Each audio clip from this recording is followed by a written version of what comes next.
Hello everybody, my name's Carrie. I appreciate you all being here. Today I'm recording on May 18th, 2023. This video will go up in a couple of days because there's a couple of makes that I've made that are going to be given as gifts, and so I need to wait till I give those gifts before I can show you all, and so that's going to give me a couple of days. So it's been a while. It's been longer than I had wanted to be. I was really hoping to get back with you guys in a couple of weeks after my last video, and it's just been busy, and that's okay. And I've been doing some crafting that's been like really slow crafting, so not a whole lot to show quickly.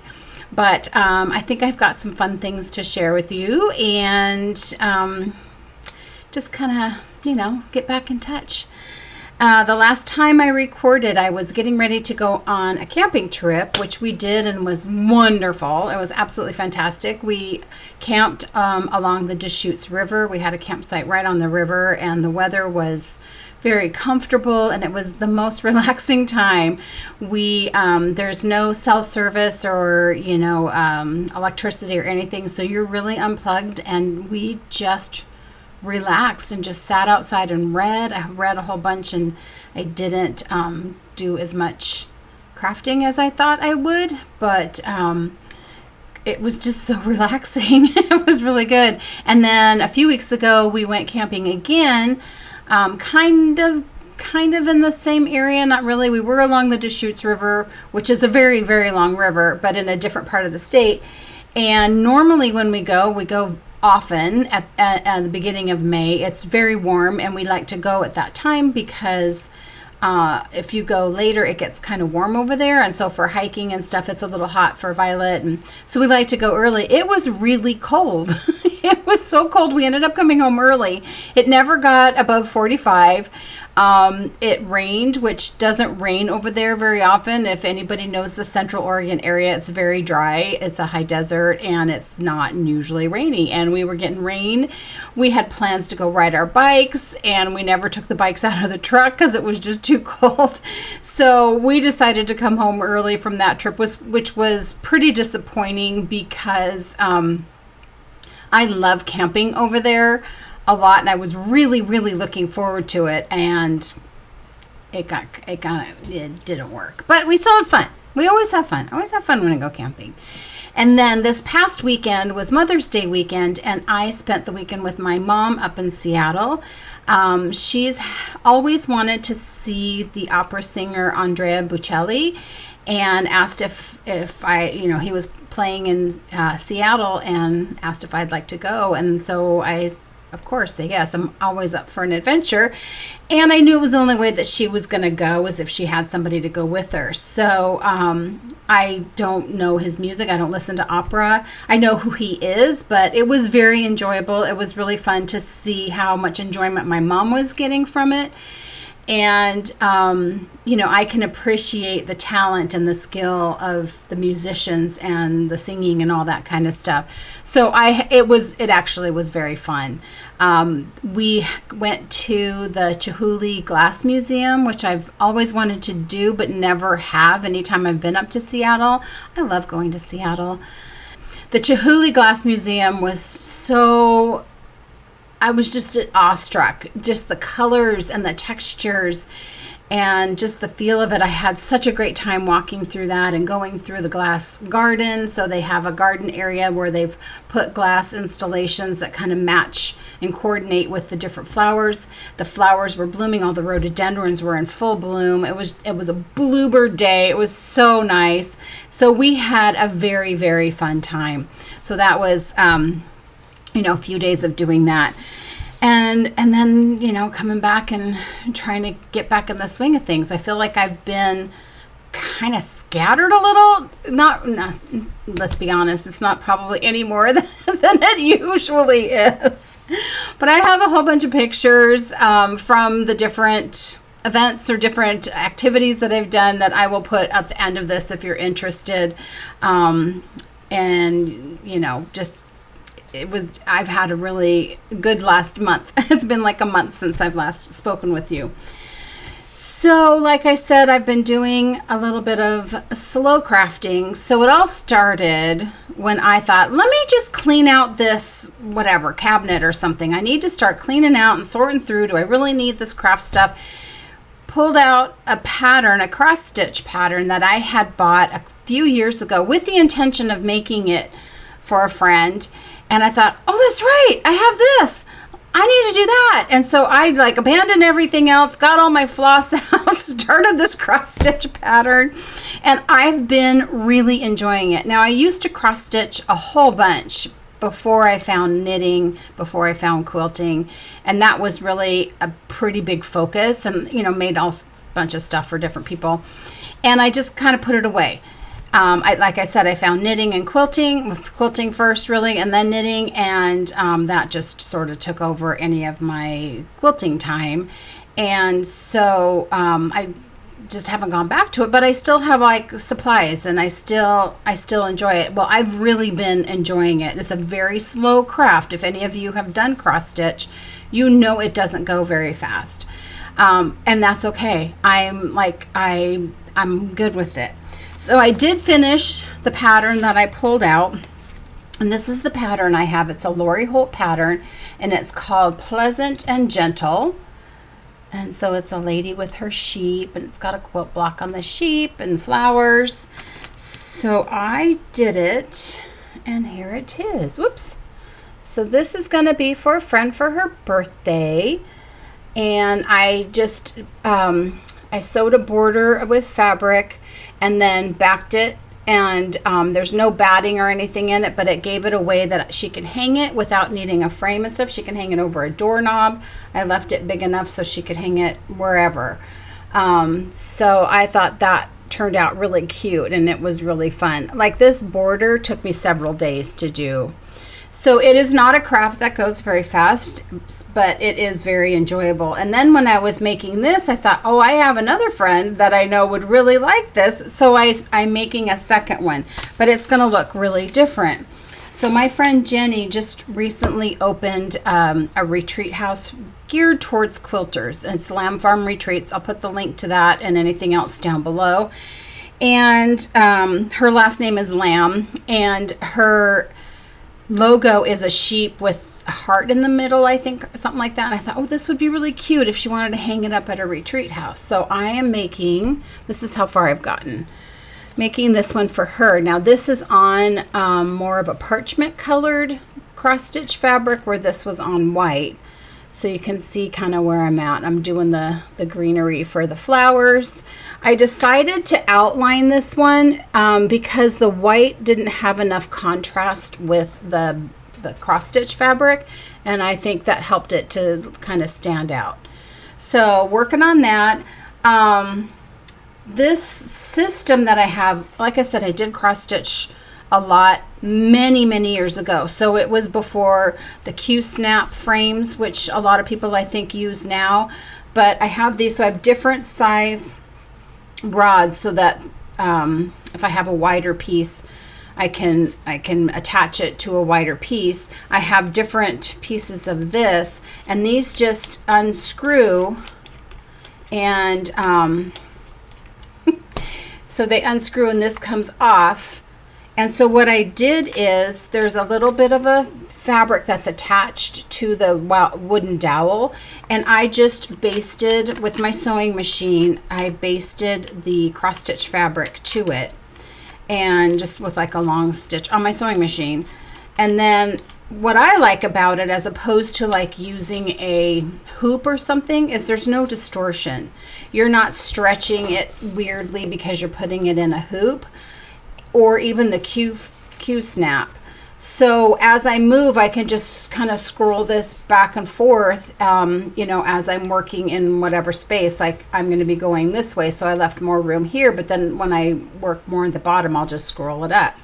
So that's the system I use. I've used that, like I said, for a lot of years, and it works for me. I just zigzagged the edge of the cross stitch fabric so that it doesn't fray, because this is Aida cloth, which is meant for cross stitching. And so those of you that don't cross stitch, I don't know if that's showing up, but You can see that it's got holes in it, and that's how you do your grid, and you just make X's, cross stitching. So then I was like, I'm having so much fun with this. I need to just cross stitch everything. So I haven't been doing a ton of knitting. I'm using my my flannel shirt bag that my friend Lori made me as my cross stitch bag. It's perfect for it. This bag has had many projects in it.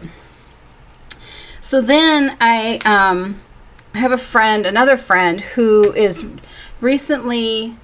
currently, I guess, putting together her first craft room. She's had this extra bedroom in her house that she's been wanting to make a craft room out of it, and it ends up being one of those rooms where you sort of just dump everything, and that's where you wrap your Christmas presents and all that stuff. And so now she's finally like, this is going to be my craft room. She's making it look beautiful, and I'm super excited for it because I know how important it is to have a dedicated space to craft when you're a crafty person. I know not everybody has the space for it. I am very lucky that I have this really large room in my house for my craft room, and I feel like it's still not big enough. I mean, I could have an entire house and I could fill it. But I'm really excited for her to be decorating this and making it like her space. And so I thought, well, I want to make something that's, you know, because we're very close friends, make something that's from me that will be in her space. So this is kind of an icky picture because it was just from a screenshot, but I got this pattern. So this is a cross stitch pattern that I found on Etsy, and I got it as a PDF. And there wasn't like a cover photo, so I had to take this photo from her Etsy ad. Like I said, I'll put the link below. But I think it's going to be so pretty. This Luna moth with the mushrooms. It's very striking. So as you can see, and you know, obviously this is just a copy, but that's with this dark background, I thought, oh, I want to kind of copy that. Can't find the Aida cloth that's the color I want. So yesterday I dyed some. And I dyed this. So I just used Rit dye. I probably could have used my fiber reactive dyes that I have, like that you dye cotton and I've used for ice dyeing and stuff, but I just used Rit dye, and I cut this bigger than, this is like a 12-inch square because the piece is like 8 by 9-ish, something like that. And I went to the craft store, got all my colors, and I think they're all going to show up against this really, really nicely.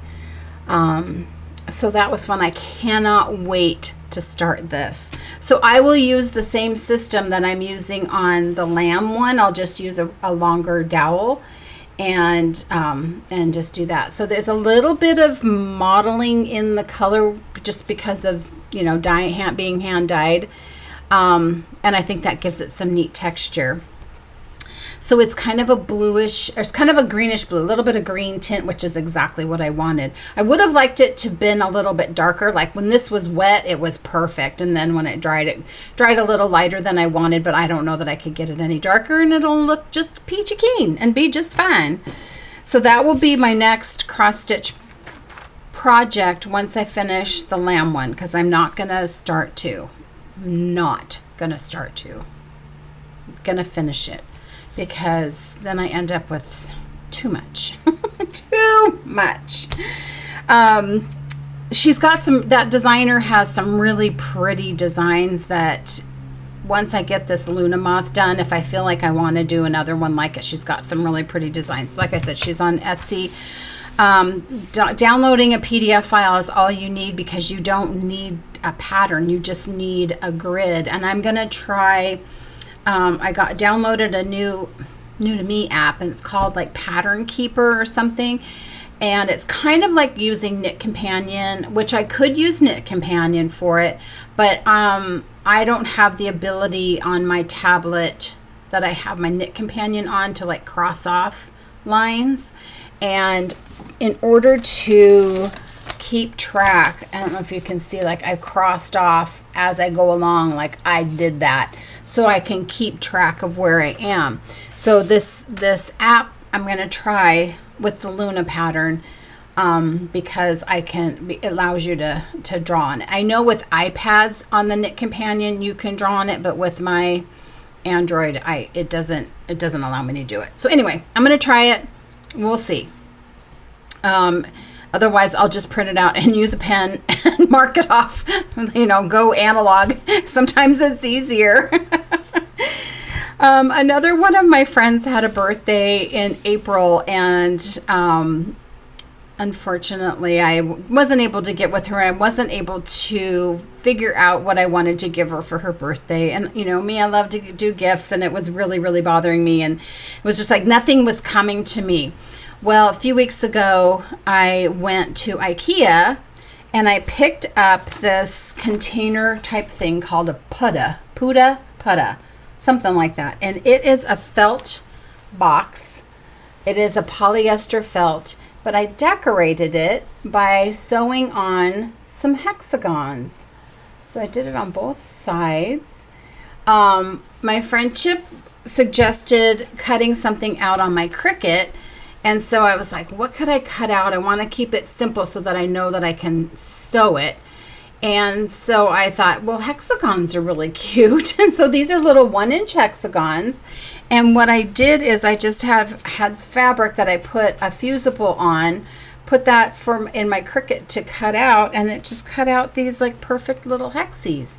So it's being that it had fusible on it, it allowed me to kind of, I just iron it. So I did it gently because this is polyester, and I just iron these on, and then this particular box opens up. And so I was able to lay it flat and sew it. And then on the inside, I thought, well, it's kind of floppy.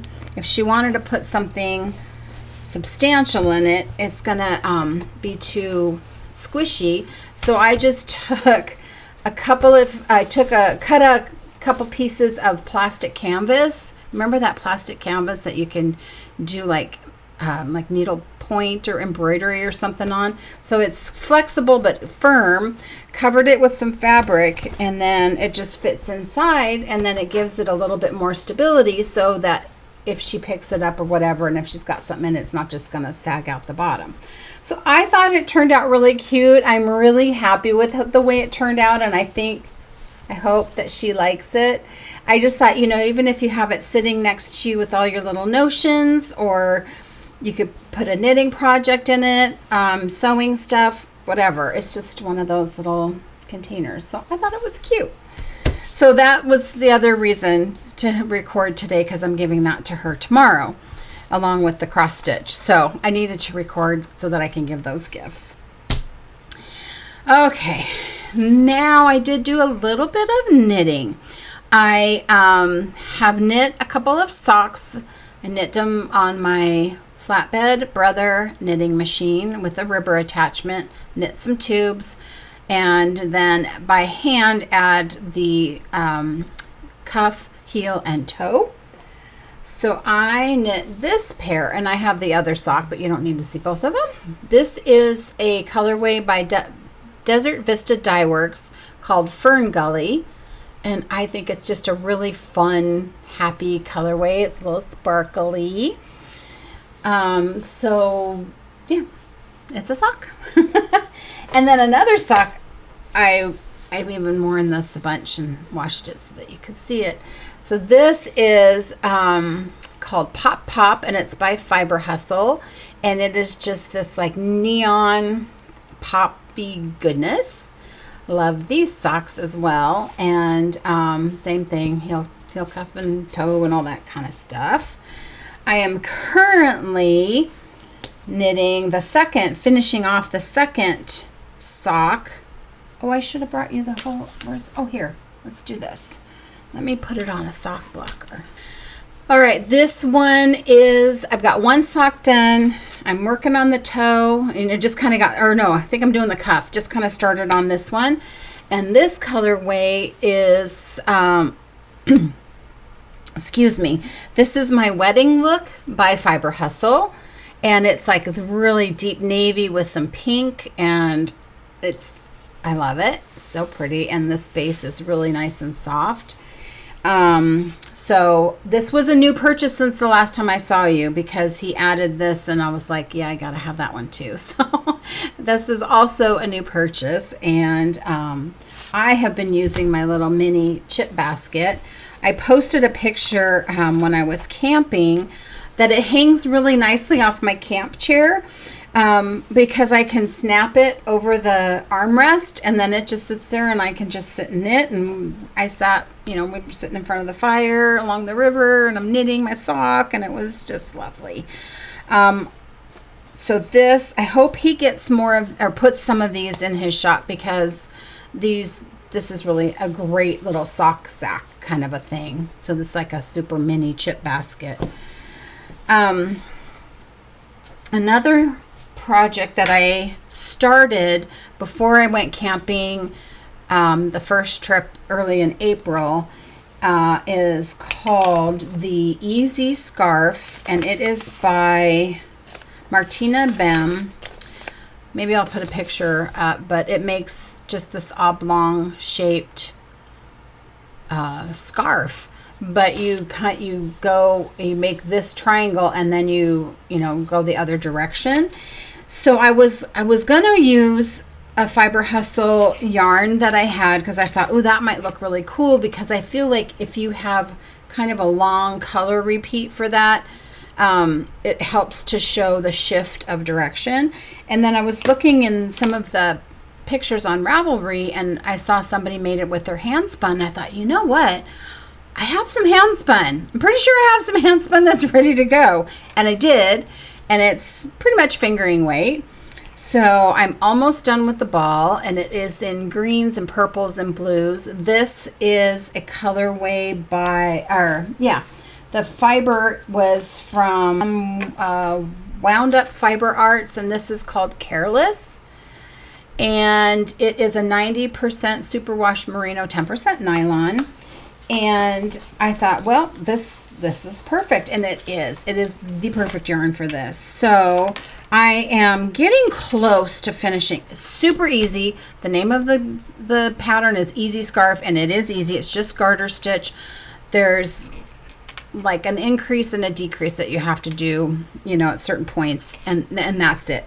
But I think it showcases this yarn so good. So this is the first half, or the first triangle, and you weigh your yarn and knit half of your skein, and then you switch directions and you knit the other half of your skein. So here it is going the other way. Do you see what I mean about having like long color changes or thick stripes or something? Is it really shows that off. So I am slowly making my way across this first piece, and I've got that much to go. It takes a little time because this part gets longer and longer, but as you can see from my skein, I don't have a whole lot left. But this is a great, like, if you are not a sock knitter and you want something that's like you can just sit and watch TV or visit, or you're out in public or whatever and you don't want to have to concentrate, this is a really good pattern for that. I would absolutely make another one. We'll see when it's done how it wears, but I think it's going to be pretty nice. So that's really been all I've worked on as far as knitting goes, is either socks or this. Do you guys remember when I was talking about that cobalt blue crochet top sweater thing? Not sure that I'm gonna finish it. I haven't touched it.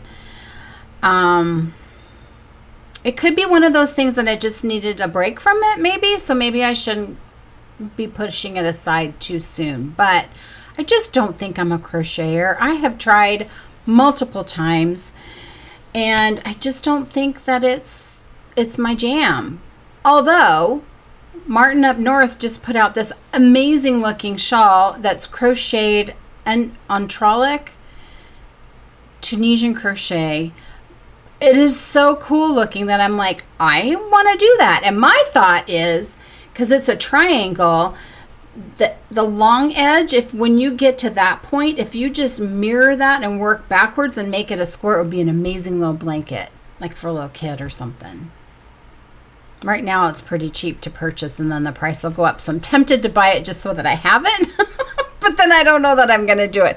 Although I watched a video on how to do on trollic Tunisian crochet, and it really doesn't look that hard. So maybe we'll see. You never know. Okay, so I did make another purchase. I had purchased that this is my wedding look, and then this is also from Fiber Hustle, and this is What Did You Do to the Walls, and it has so many beautiful colors in it. I'm not sure what I'm putting this with. I'm not sure. It goes with so many different colors. He has a really pretty blue on his website. It's called Blueberry Johnson, I think. And I think because there's blue in here, I think it would be really pretty with that. It could go pretty with golden kelp. That looks really good with it. I don't know, but that's a new purchase. No pattern quite yet for it. I keep checking the website for something new and holding off. I'm holding off. So I know it's a quick one. Like I said, with slow crafting, there's just not a whole lot to share, but I appreciate you being here, and I hope that you've all been well. And I will put some pictures on the end of this, like I said, of some of my escapades over the last few weeks. So take care, and I will see you next time. Bye.